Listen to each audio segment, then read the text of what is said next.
Hey, before I get into this video, I just wanted to thank all of you who voted for me in the last 2 rounds. You blew me away. I was very surprised and grateful. And I'd also like to thank Benny and also all the moms. It's been said a lot in the comments back and forth. Just being a mom, we're winners. So anyway, for this video, I really wanted to do something creative and, you know, cool, like I've seen some of the other moms do, but due to circumstances beyond my control, like real life, I wasn't able to do anything like that. So what I decided to do is just do a simple vlog. For some reason, you guys seem to like that from me, so I wrote something. Probably going to do a little reading, a little digressing, but anyway, 30 years is a long time to be a mom. When I was working on this, I realized I've been a mother for a full generation. 30 years is a generation. That's a lot of joy and a lot of heartache.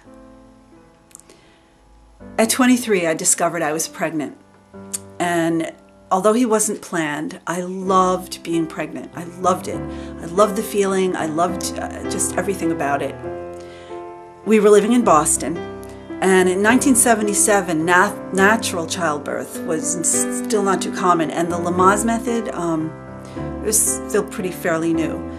I was able to give birth without any drugs, and I've always been grateful for that, because to this day, I know that you think I'm crazy, but labor and delivery with my son was definitely one of the high points of my life. It was just so exciting and rewarding on a very, very deep level. Okay, he was a people person right from the beginning. All you'd have to do is prop him in his little baby seat on the coffee table, surrounded by people, and he was happy. And he definitely showed an early preference for blondes. He liked girls. It was very funny. He flirted a lot, even as a little toddler. He was a bright little boy, full of energy and curiosity. During these toddler years, I was very, very fortunate to be a stay-at-home mom. His dad was working full-time and going back to school nights to finish up his degree. So it was really mostly me and my son. Riding around, going to the movies, singing to the radio together. He was my little buddy. I really miss those days.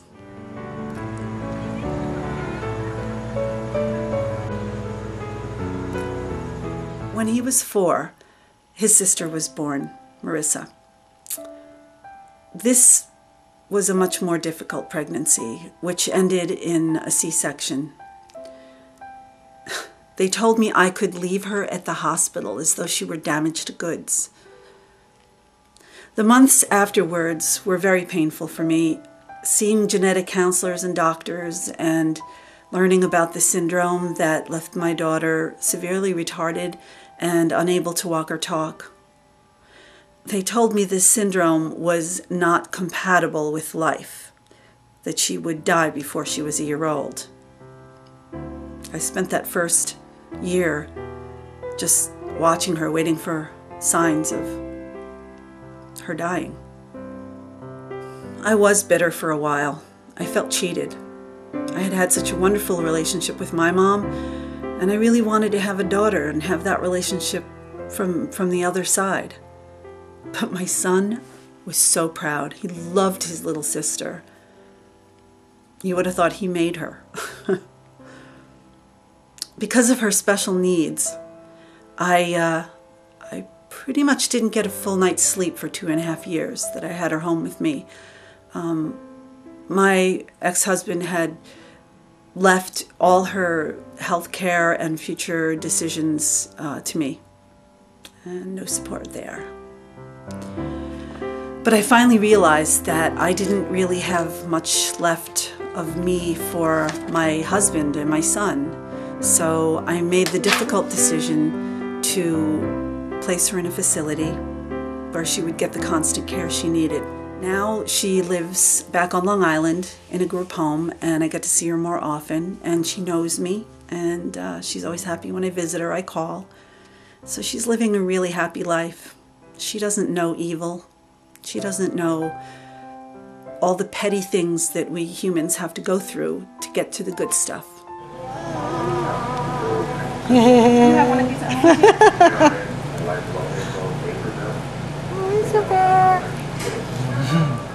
You know, being a parent is one of the most important jobs anyone can ever take on, yet there is no training. We have so much power without realizing it. We can mess up our kids so easily. This next part is a little difficult, but I feel that it's necessary for you to have some perspective on what I'm telling you. I was very damaged from the death of my first marriage.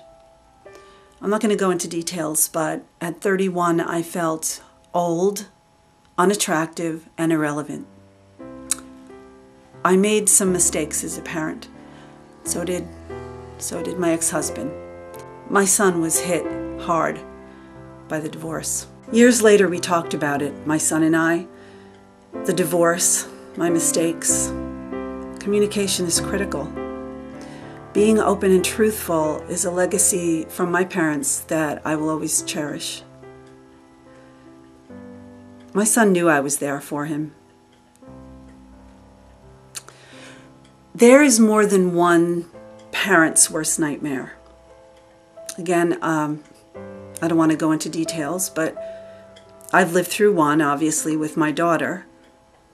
My son had other issues, and a time came in his early 20s when he tried to kill himself.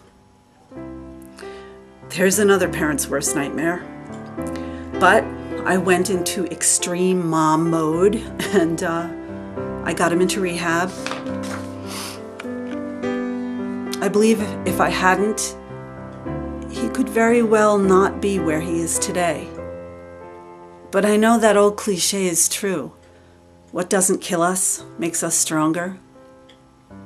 I believe it because I lived it. Now, as a young man, my son lives more than halfway across the country and has a family of his own. He is an amazing, loving father. And despite, or perhaps because of, his troubles as a child of divorce, he is committed to being an involved and active parent. I am very proud of him. But I am no longer mommy.